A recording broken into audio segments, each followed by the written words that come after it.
Gagawa tayong tortang talong.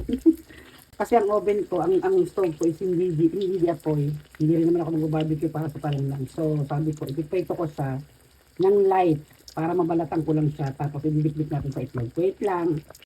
So, ito na nga yung pinirito ko kanina. Tinanggalan ko siya ng balat.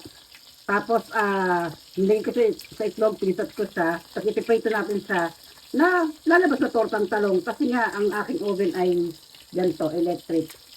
Kaya wala akong way para sunugin yung balat. So ang ginawa ko, pinirito ko siya, binatang ko siya, tapos nilagay ko sa itlog. Wait lang.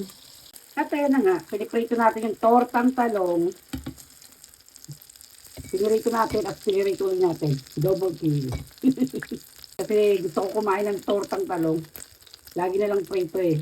O diba, nakagawa na tayo ng isang torta. Iba na lang natin lahat sa mamaya. So, nakaluto na nga tayo. Nung isang araw ko pa talaga iniisip magtortang talong. Eh, sabi ko, wala kasi akong apoy na kalan. Ang aking kalan is electric. Tapos yung halang i-barbecue ko yung 4 na pirasong talong. Sabi ko, i-try ko kayang iprito. Tapos yung pritong light lang ba? Tapos i-ano ko siya sa itlog.